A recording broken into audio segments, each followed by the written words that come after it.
السلام علیکم۔ آج پیر ہے اپریل کی 5 تاریخ۔ پاکستان میں اس وقت شام کے 7، بھارت میں 7:30 اور یہاں ہمارے اسٹوڈیوز کی گھڑیوں میں صبح کے 10 بج رہے ہیں۔ وائس آف امریکہ واشنگٹن کی اردو سروس سے میں ہوں خالد حمید، خبروں کے ایک بلیٹن کے ساتھ۔ افغان سیکیورٹی فورسز اور طالبان نے اتوار کو جھڑپوں کے دوران ایک دوسرے کو بھاری نقصان پہنچانے کا دعویٰ کیا ہے۔ افغانستان کی وزارت دفاع نے ایک بیان میں کہا ہے کہ گزشتہ 24 گھنٹوں میں نیشنل سیکیورٹی فورسز نے مختلف صوبوں میں کارروائیوں کے دوران لگ بھگ 160 باغیوں کو ہلاک کر دیا ہے، جبکہ درجنوں زخمی بھی ہوئے ہیں۔ افغان آرمی کمانڈرز کی جانب سے یہ بیان بھی سامنے آیا ہے کہ صوبہ قندھار کے جنوبی ضلع ارغنداب کو طالبان جنگجوؤں سے خالی کرا لیا گیا ہے۔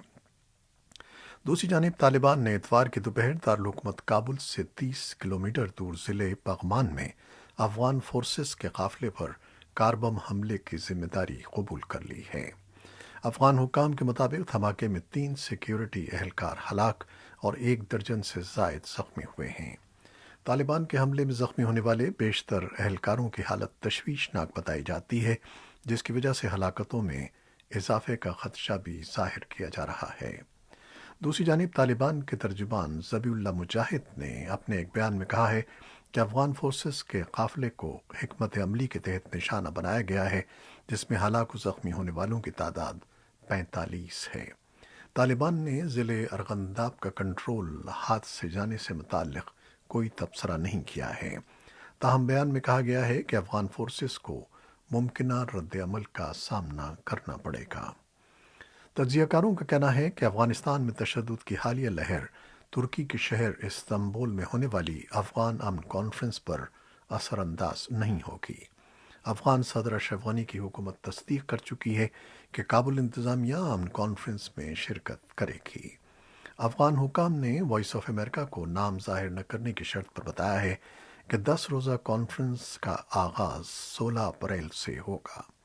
طالبان کے سیاسی دفتر کے ترجمان ڈاکٹر نعیم نے گزشتہ ہفتے افغان میڈیا کو بتایا تھا کہ ترک حکام نے استنبول کانفرنس کے مقصد اور اس کی تفصیلات سے متعلق ان سے معلومات کا تبادلہ کیا تھا۔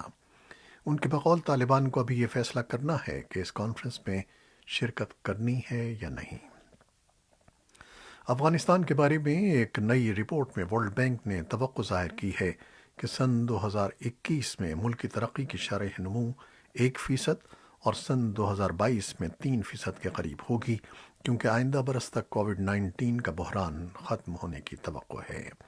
آج جاری ہونے والی ورلڈ بینک کی اس رپورٹ میں بتایا گیا ہے کہ زرعی شعبے میں قدرے بہتری کے سبب ملکی معیشت کو معمولی سہارا ملا ہے، تاہم اقتصادی بدحالی کے باعث روزگار کے مواقع کم ہوئے ہیں، سرمایہ کاری میں کمی واقع ہوئی ہے اور لوگوں کی مشکلات میں اضافہ ہوا ہے۔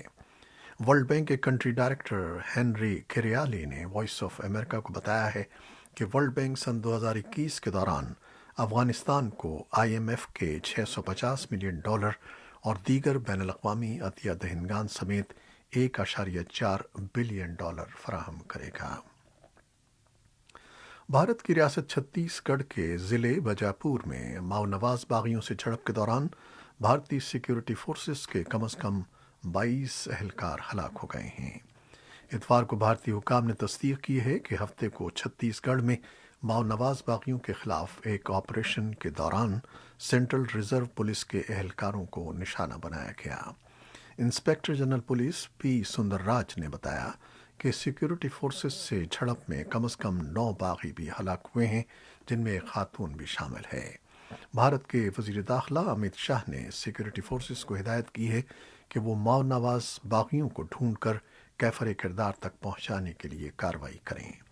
امت شاہ نے چھتیس گڑھ کے جگدل پور علاقے میں اعلیٰ افسران کے ایک اجلاس میں شرکت کی۔ اجلاس میں ریاست کی مجموعی حفاظتی صورتحال اور ماؤ نواز باغیوں کے خلاف اقدامات پر غور کیا گیا۔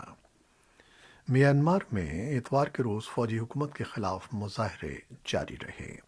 مسیحی تعطیل کے موقع پر اتوار کے روز میانمار میں ہزاروں مظاہرین نے اپنے ہاتھوں میں ایسٹر کے خصوصی انڈے اٹھا رکھے تھے۔